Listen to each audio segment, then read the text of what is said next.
All right.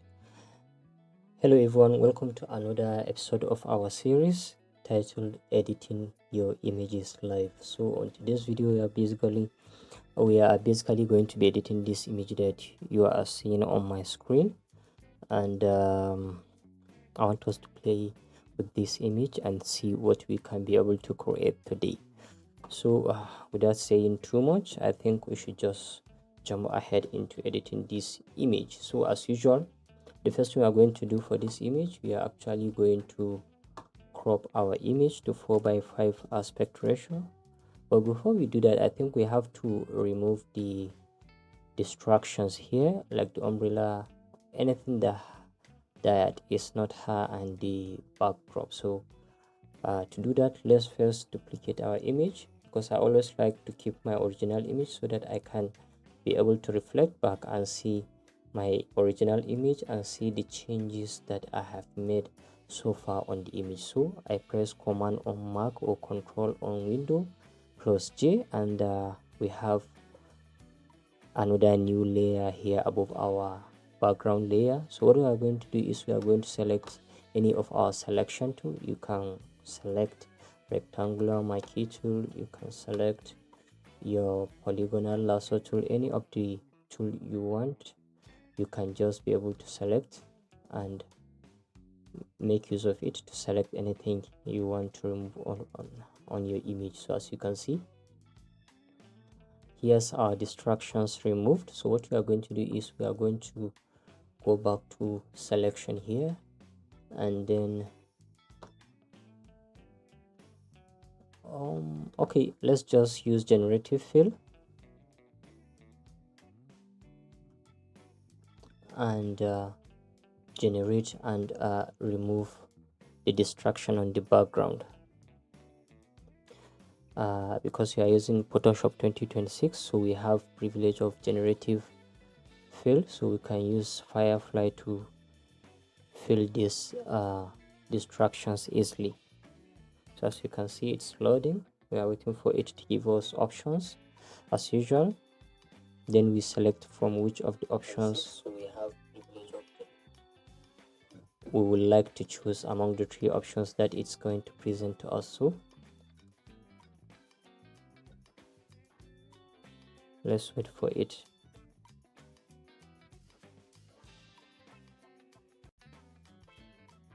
All right, so actually here is what we get.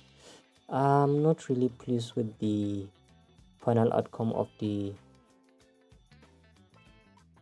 background removal. As you can see, it just left some sort of lines. I don't know how, but don't worry, we are going to fix that.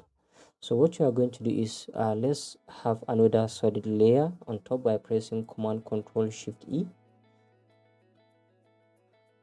So that's why we always have alternative options in Photoshop. If option 1 refuses to deliver according to what you are expecting, you can easily go to option B. So for now, let's go to spot removal tool here. So we selected our removal tool. So what we are going to do is we are just going to brush over what we want to remove. So as you can see, let me just brush over this line. Okay, it's removing.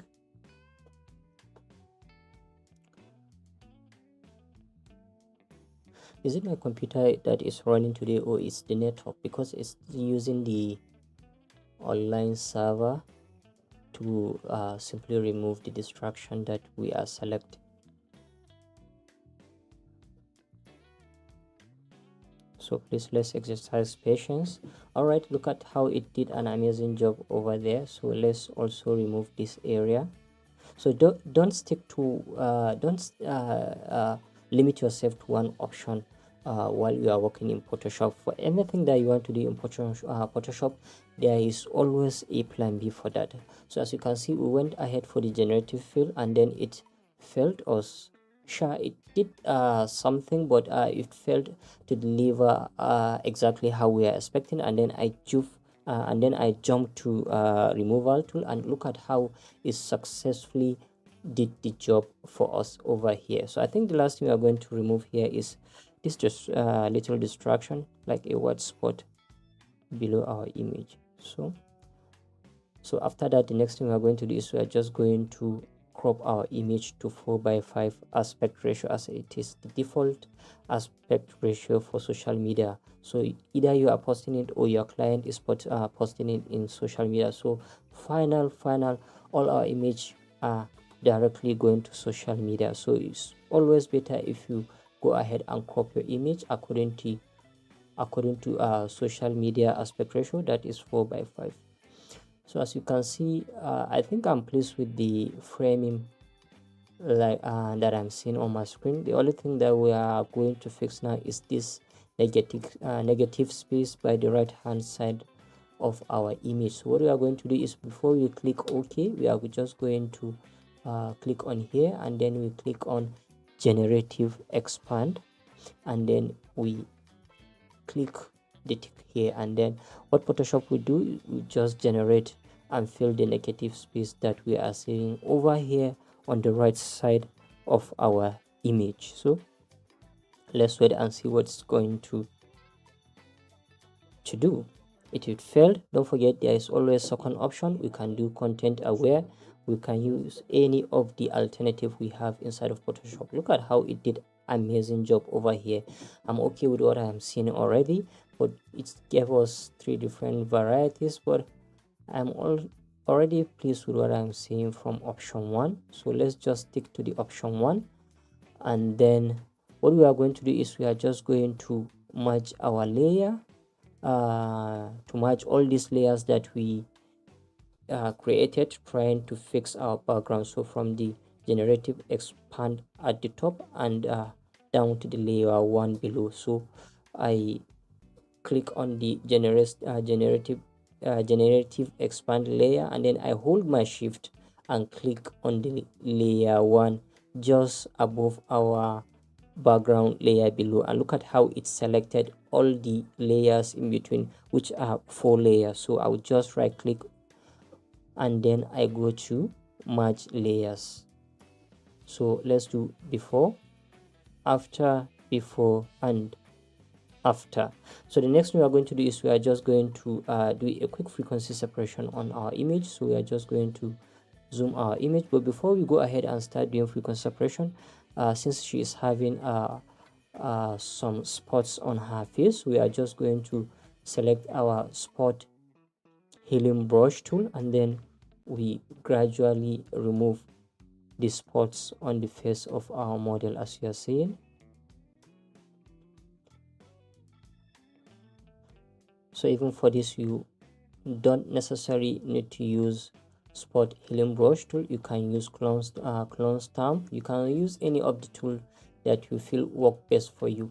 So the idea behind removing the spot before going for frequency separation, because if while removing the blemishes and any of the tools that you use leave some signs on the skin that you have worked on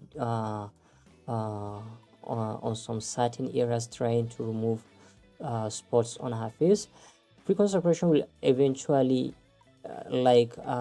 fade away the spots left by any of the tools that you use to remove the spot on your model's face. So that's the idea behind going for spot removal first before you go ahead and do frequency separation on your image. So as you can see, I think we are good with the image like this. So for the frequency separation, as usual, we are going to do frequency separation on our image. So we are just going to ahead and play our frequency separation action 16-bit, since our image is 16-bit. So don't forget, if your image is 8-bit, go ahead and play the frequency separation 8-bit. So our image is 16-bit, so we are going to click and play our frequency separation 16-bit. So it's going to stop here and ask us to decide the radius we need for the frequency separation on this particular image. So let's zoom the area of the face. As you can see, 6.4 is too much for this image, so let's dial it down to somewhere around 2.3 is okay for me for this image. So you don't need to add too much blur, you just need to keep your radius just somewhere you can see your skin texture but not too clearly. So I think for this image 2.3 will be fine. Even 2.2, 2.0, 2.5, 2.5, somewhere around that range will work for this image. So it's not something you need to overthink while trying to choose your radius. So let's hit on OK. And then the next thing we are going to do is we are going to select our mixer brush, and then as usual our weight is 30, load 30, mix 30, flow 30, and then sample all layers is checked. But before we start mixing our skin, don't forget we are going to disable our high FS and select our color correction, and then we gradually start mixing the skin of our model. Don't forget you are just to mix your shadows within shadows and then highlight within highlight. I think I posted a lot of tutorials on my YouTube channel that has to do with how to do frequency separation, so you can check that and learn more concerning frequency separation. So as you can see, I don't think we are going to do too much on the frequency separation, because this is not a beauty retouching. Like, it's not just the face, it's actually a full body portrait. So if the image is zoomed out, people will barely see the imperfection on the face if there is. So when you are editing this kind of image, I don't usually spend too much time while trying to do frequency separation on this kind of images.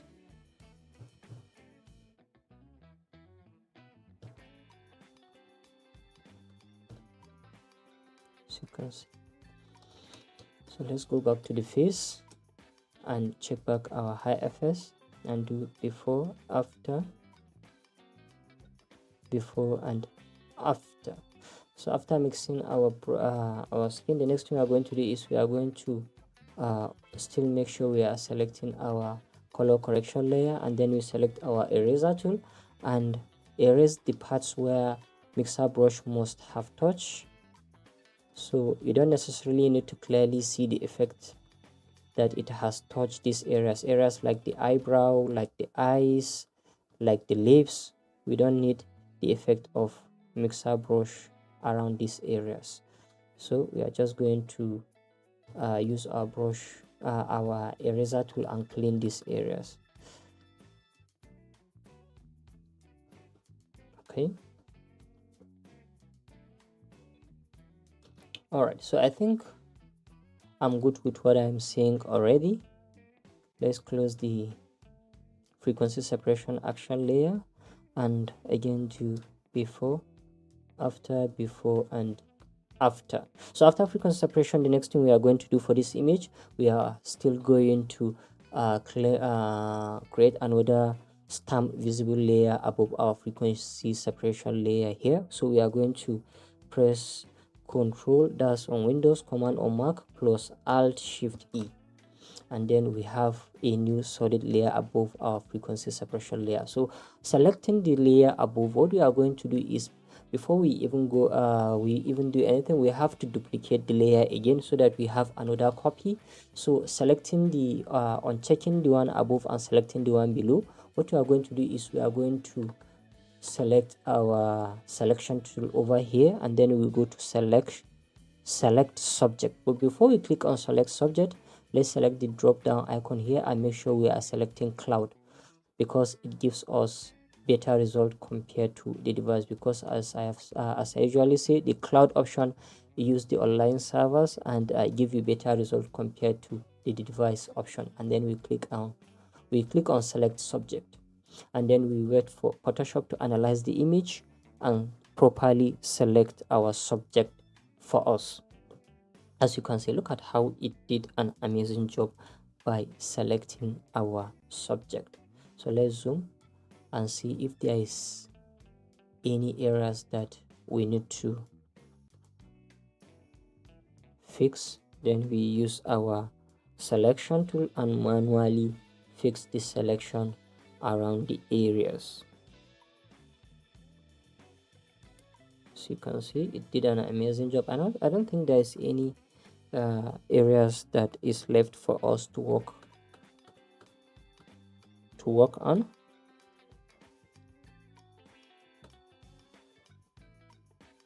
So I think I'm perfectly good with what I am saying so far. Please, guys, don't forget, if there is any question or if there is anything that you feel you don't understand, keep sending your questions under the comment section, and I will try my best and address your question. So keep your questions coming on. So Lamb for Truth only asked from YouTube that what version of Photoshop do you use? I'm using the 2016 version of Photoshop. That's the latest version. So you can simply get that from downloading the Adobe Creative Cloud. So it's just like their app store that you can be able to navigate and get any of the Adobe softwares like the Photoshop, Lightroom, and the rest. So I'm using the Photoshop 2026 version. So let's go ahead. The next thing we are going to do is we are going to invert our selection by pressing Command on Mac and then Control on if you are using Windows, and then you hold Shift and I. Notice we flip our selection from selecting our subject to now selecting the background. So we are now selecting the opposite way. Instead of the back of the subject, we are now selecting the background. So what you are going to do now is we are just going to press Command on Mac or Control on Windows and press G, and then we have our background layer here separated from the subject. Because if I disable any other layer, you see that now we are having only the background without the subject. So sorry, let me undo and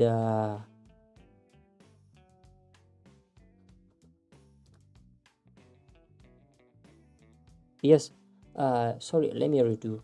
Yeah, okay, so we are now selecting our subject, our background without our subject. So we are going to rename the layer for the sake of tracking our progress. So we are going to rename the layer as background. And then now what you are going to do is let's enable back our layers. So what you are going to do now is we are going to bring back our selection. So what you are going to do is we are going to hold Shift and then we click on the background layer. Sorry, we are going to hold Control instead of Shift. So you are just going to hold your Control and click on the background layer, and then we bring back the selection we did, which we flip and make it to select the background instead of the subject. So here we are still selecting the background. Now we are going to invert it back and make sure we are selecting our subject by pressing by selecting Control Shift I. So now we are back to selecting our subject instead of the background, and then we enable our layer at the top here, which we duplicated. Don't forget, we duplicated our layer twice, and we used the one right below, the one above, and separate the subject from the background, which we rename it as background. So now selecting the one above, having our selection on the subject, we are just going to add layer mask, and now we are having our subject separated from the background. Because if we disable our layers here, you are going to see that we are now selecting our subject and separating it from the background. So also for the sake of tracking our layer, we are just going to rename the layer to as subject. So let's go ahead and rename the layer to subject. All right, so now what we are going to do for this image, we are going to add an overlay to the background and see how the effect will be on our image, and see the effect that is going to create based on the background we added to the image. So as I have said, I usually go to Pinterest to download my background. So if you don't use Pinterest, Pinterest is one of the website that I usually use to download my background. As you can see, most of the images that you are seeing are background, because I usually search for background on Pinterest to add to any of my project and edit my images. As you can see, if you hit on search, you see that I've been searching for different varieties of background, like the golden hour background, party images, white background, fine art overlay. So you can make use of Pinterest to download your background. I hope you understand. So I think I'm even liking this background that I'm seeing. So let's download this background and see if it is going to fit our image. This one also is pretty good, but let's first download this one. And something you should also understand, that most of the images on Pinterest are not that heavy. So looking at this image that we downloaded, is just 127 kilobyte, but it's not something to worry about, because most of this background you are going to blur them and people will not notice the imperfection, or will not notice that this image are not having a lot of quality in them. Let's also download this image as well. Going to this three dotted line, and then we download this image. Look at how they are giving us other alternatives based on the images that we have downloaded. This one too is pretty beautiful, so you can also go ahead and then we click on download image. So if you go back to our Photoshop, and then we checked where our download are being saved, like for me, I downloaded my background and they are inside my download folder. Let me place them on the screen so that you can clearly see them. All right, here is the background that we have downloaded. Let me change the view so that you will be all right. So look at our images that we have downloaded that we are going to use as the overlay for this image that we are editing. So what we are going to do is we're just going to drag any of this image. Let's use the first one and see. But before we drag, you need to make sure you are selecting the background layer. Make sure you are selecting the background layer, and then you drag one of the background that, or any of the background that you have downloaded. So let's increase the size. As you can see, just place it according to how you want to see your background, and then you hit on OK, and then you go ahead and change the blending mode to, all right, look at multiply. I like how multiply is looking on our image. We can also click on screen lighting, just go through the blending mode. Look at soft light. I love the way the overlay is looking using the soft light blending mode. Let's take our time and look at the rest of the blending mode.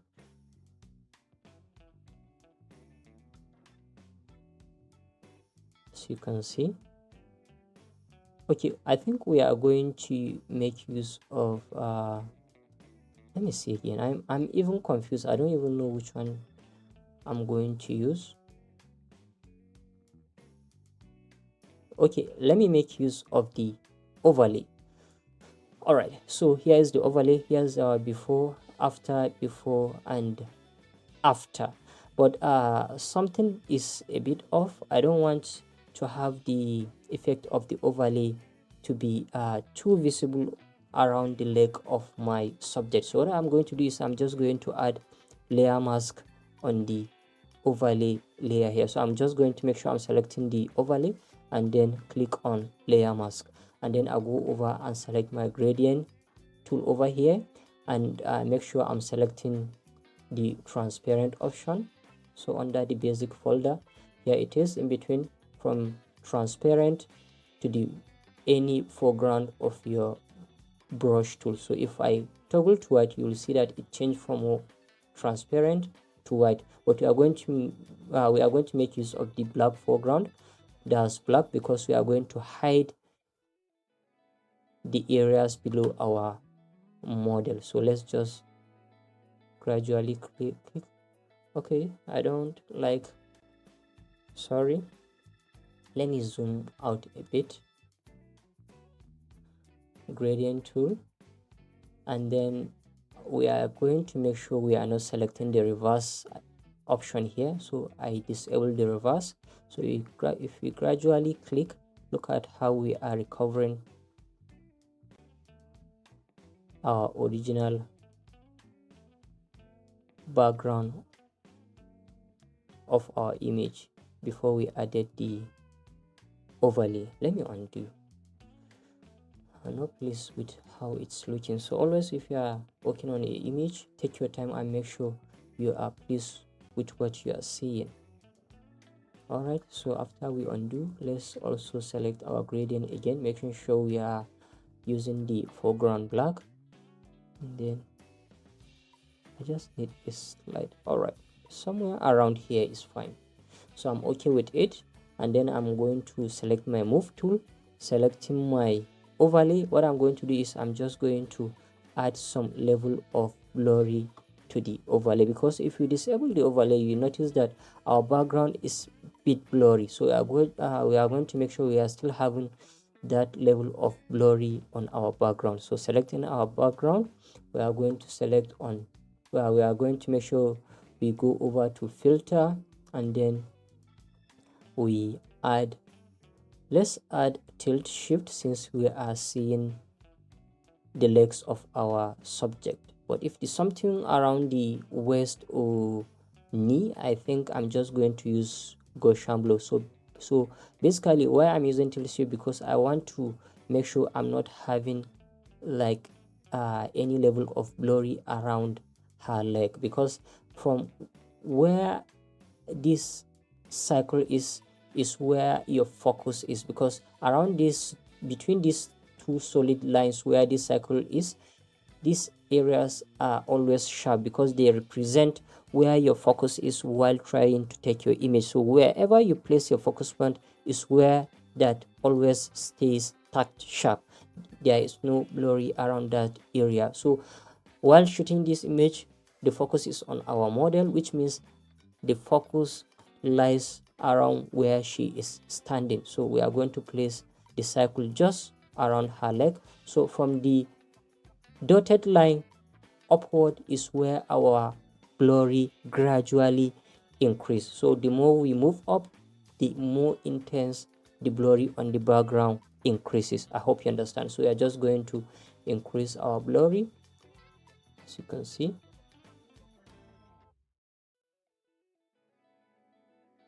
This is too much. I just need just slight touch of it.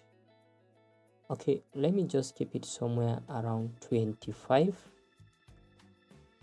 Let me do before, after, before, and after. I think let me just dial it down a bit, somewhere around 20. All right, 21. Let me leave it around that range. 24. Sorry, before, after, before, and after. So if we hit OK, we are just going to apply the tilt shift that we have added to the image. All right, so as you can see, this is what we are having so far on our image. Let's do the overall before and after and see what we have created so far from the scratch. So this is our before, this is our after, this is our before, and this is our after. But something is a bit of, if you look at the ground where she is standing, I think these areas are too bright, and then the background is kind of too dark. So what I'm going to do is I'm going to brighten up the background a bit. But let me answer this question from YouTube. And Ayubami Johnson said, Please, I don't understand the recovering original background part. Recovering original background part. I don't understand the question, and I can't remember me saying anything like that exactly. You mean while I was trying to do selection, or when? Please, if you had me, please kindly rephrase your question so that I'll be able to answer you properly. All right, so going back to our image, and then like I've said, we are going to increase the brightness of the background a bit. So what you are going to do is you are going to make sure we are selecting the background, and then we go over to adjustment option, and then we select on brightness and contrast.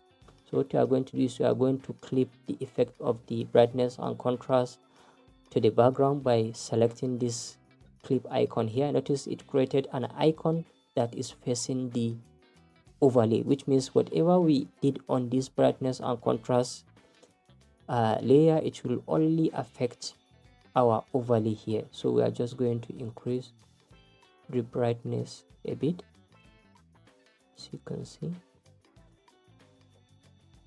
Let me push up the contrast down a bit because it's a bit too contrast. So let me just take down the contrast down a bit, as you can see. Okay, I think I'm pleased with what I'm saying. Let me do before, after, before, and after, as you can see.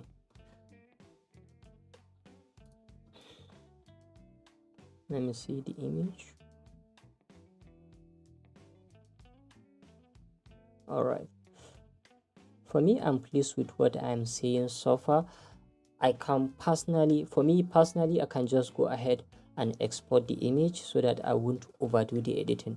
And then don't forget, if the overlay effect is too much, that's where opacity comes in very handy. So it depends on personal preference. So also for me, I can be able to just take down my opacity slightly down a bit. I think I'm more pleased with what I'm seeing after I reduce the opacity. So let's do before and after, as you can see.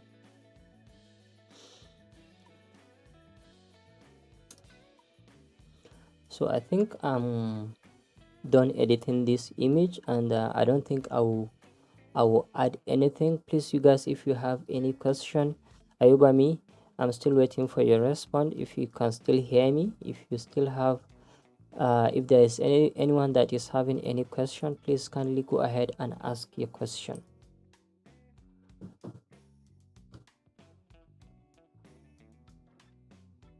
All right, but before any question comes up, let's try and add some color grading to the image. So let's just add color lookup,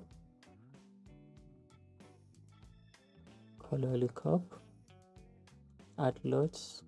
So I'm just going to try my color lookup table and see what we can be able to achieve if we add loads to the image. So let me go to my store, and then where's our skin? Okay, premium skin load. So let's add the first one. Wow, if you are someone that like the brownish skin tone, I think you're pleased with the effect of this lot. As you can see, let me zoom out. Before, after, before, and after. And don't forget, if the intensity is too much, you can just go ahead and reduce the opacity a bit. I think I'll work with the lot, but I'm still going to try the rest of the lot and see the effect we are going to have with them. But this lot is quite good. Let me dial back the opacity to 100 first, and then we try the rest of the lot. Let me try the second option, before and after. I still prefer the first one, Honestly, the first one is usually my favorite because I'm a fan of brownish skin tone. This look amazing too, before, after. And then don't forget, we can dial down the opacity. I can still also work with this, but let's try the rest of the lots and see. So always try your options. If you like the warm feel on your image, this slot is for you actually. And then we go for the fifth lot. This one also looks nice, but I still feel the third one and the first one works better for this image according to my liking. So let me select back the first one, and then we dial down the opacity to somewhere around 40, 44, before, after, before and after. All right, I think that's it for today's video, since we don't have any other question coming up. And I hope you learned something in the process. And if you want me to lay hand on your image, don't forget you can use the email you are seeing on your screen and submit your raw file, and then I'll be able to lay my hand on your image and edit them, and then see what I'm going to create with your image. And that's it for today's video. And tomorrow hopefully we are going to go ahead and edit another image together. That's going to be our fourth episode. So today is our third episode, so tomorrow we are going to meet again, hopefully in the night, for our fourth episode on the on our series titled editing your image. So see you tomorrow. Thank you for watching.